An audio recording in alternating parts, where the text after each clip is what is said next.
was the year of rebellion, the 1970 Isla Vista riots. I'm Joe Melchione. I'm the photographer and was a student at UC Santa Barbara during these events in 1970. There were 3 riots. There were major protests throughout the school year. The riots ran from late February to mid-June.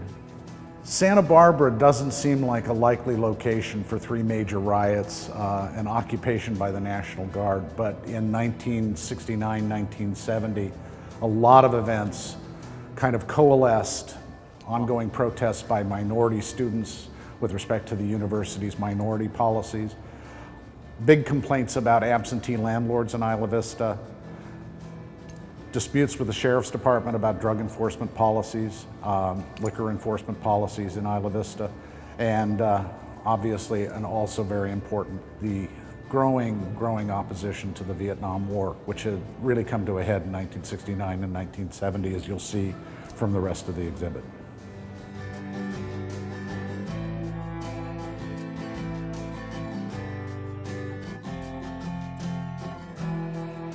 The university kept suppressing the students, kept foreclosing that possibility, and would not grant a public hearing, and things came to a head. More and more demonstrations took place in front of the administration building, and finally in late February of 1970, the administration building was actually stormed, windows were broken. These images are of the university police after the administration building had been stormed by students. The police were not going to allow the students access to the administration building. I gained access because I had a sheriff's press pass, and I was the only student to have a press pass during the entire year. So I got access that other people were denied. This kind of melee spilled over into the Isla Vista community. The sheriffs had made their presence known in Isla Vista, and the students basically chased the Sheriff's Department out of Isla Vista that evening. They set a patrol car on fire, and they were off and running. That was IV1, the beginning, the first night of the riots. There were 500, 700, 800 students on the streets just pushing the police out, and there were no guns. You know, the students were not armed. The most that happened was some rock throwing, some bottle throwing. Most of the damage that was done in Isla Vista during all of these riots was damage to property. There were not a single documented incidence of a police officer being injured during these entire civil disturbances. I should probably mention that all of these images were shot with Tri-X film with available light, with a camera that was fully manual. None of the digital miracles that take place today, and so you'll see a lot of grain in these images. An effective rating of 10,000 ISO, and that's pretty technical, but it meant boiling the emulsion in Developer for 10 minutes at 98 degrees, and the normal temperature is about 70, 72 degrees for developing black and white film. All of these were shot within about 7 or 8 months of the time that I received my first camera. So I'm really pleased that I got the on-the-job training and I got something exciting to shoot. It wasn't exactly what I had thought I was going to be shooting. It wasn't flowers and trees and the beach and, yeah, you know, the young ladies on the beach.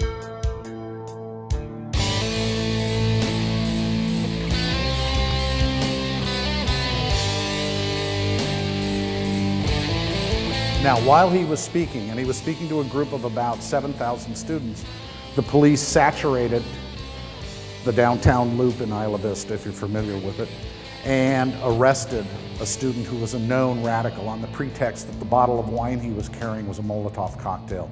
And that sparked the second night of riots. Again, the police were chased out of Isla Vista and barricades were set up.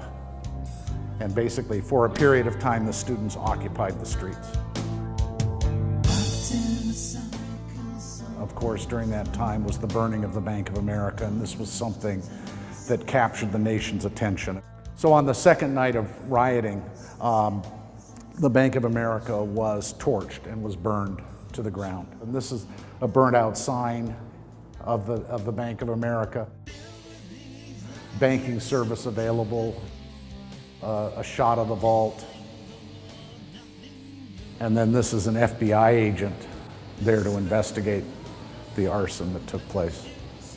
This is what made this a nationally important event, and it was covered by all the major news media, and it really, I think, it captured the attention because no one expected it would happen in Santa Barbara. No one expected it would happen in Isla Vista. It's a very quiet community up until then.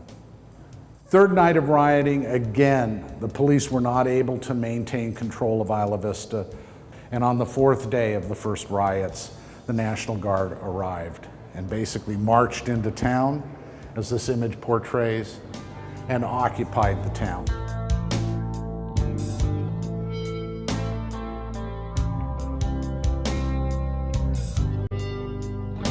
This is my favorite image because I think it really captures for me how little a divide there was between the students and the National Guard. And my own feeling is that it was the fact that these kids were the same age as the students that really brought an uneasy calm and a truce, a month and a half of peace to Isla Vista. Every time there was a civil disturbance, there was a curfew established, and if you were in violation of that curfew, you were likely to be subject to arrest. These are students who happened to get caught in the loop area down in Isla Vista. When I wasn't getting tear gassed, I felt very safe, yes. And as long as I had that pass out in front of me, well in front of me, I felt safe. But no, it was scary. I mean, there were times when tear gas canisters were flying all over the place, and it was a free-for-all. Basically, the mainstream media would not come into Isla Vista. They did not consider it safe.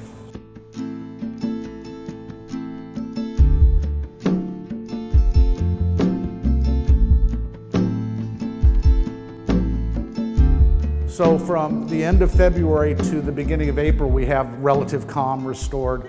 Everything sort of returned to normal. These kinds of impromptu gatherings of students were very common, and there were thousands of articles written about why this happened, why it happened in Santa Barbara, why it happened at the quiet campus by the sea. And basically all of the underlying causes that I mentioned earlier were largely ignored. Still no hearing for Bill Allen. The war was raging. There were no resolution of issues with the Sheriff's Department. In fact, those relationships had deteriorated even further, and there was no movement with respect to recognizing any rights of renters in Isla Vista. The people have chosen peace. What followed on Nancy Rubin's visit was 4 more days of street fighting. The police were much better organized, but again, it was a back and forth. Many areas of Isla Vista were tear gassed. Students largely ignored curfew. Then on the second night of these 4 nights of riots, a student who was actually defending the bank from students who were trying to burn it again was accidentally shot and killed by a sheriff's deputy, and that was Kevin Moran, who died on the second night of the second riots. On May 1, President Nixon finally admitted to invading Cambodia and expanding the Vietnam War into a foreign jurisdiction without an act of Congress. This created a firestorm of protests throughout the United States. Added to this, on May 5th, 4 students were shot and killed by National Guardsmen at Kent State in Ohio. And about 40 or 50 campuses nationwide really became very enraged. The civil disobedience during this period of time took several forms, one of which was the closing of the 101 freeway out at Isla Vista by about 5,000 students. And these images capture that civil disobedience. Basically, these are police officers who were assigned to maintain order. Here's a truck stopped on 101.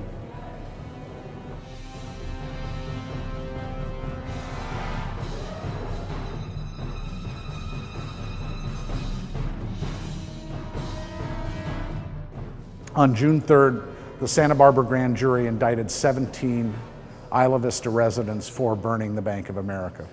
This outraged everyone because 2 of the students were in jail and many of the others had alibis for the night that the bank burned. It was clearly seen as a political act. It was not seen as anything approaching justice, and it resulted in another firestorm of protest And these were the most brutal riots from a standpoint of arrests and the standpoint of injuries. Many, many students were injured. From June 7th to June 11th, there were numerous arrests made and culminating on June 11th with wholesale arrests of students, clubbings, beatings. So many protests were filed that the Santa Barbara Civil Rights Commission was established. The judge who heard the 667 arrests dismissed all of them. All of the charges were dismissed against the students. This was ultimately concluded to have been basically a police riot, and it was entirely out of control.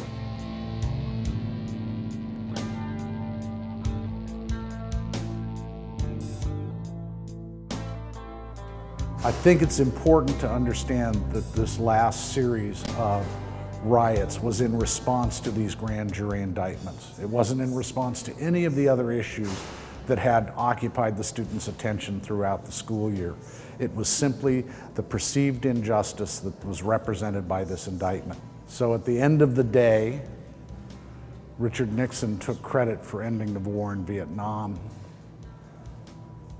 But for my money, it wasn't Richard Nixon. It was the fact that students across the country organizing, protesting continuously, and involving the communities in that protest ended the war. It took several years for the war to finally wind down, but it was clear that the war was going to come to an end, and that was a result of people like these little girls. And this is my parting shot. I really like this image of these two girls flashing the peace sign. They're on a Goleta Union bus on their way to school. I put this show together now because I really want people to see a part of Santa Barbara's history that I think has been lost or shrouded in myth. And also because I want people to understand that group action, collective action does work. And if you say something long enough and loud enough, people will finally listen. And I think we're at that point again in American history. we're at a very important crossroads. And hopefully this show will start some thinking, some dialoguing about the ability to bring about change.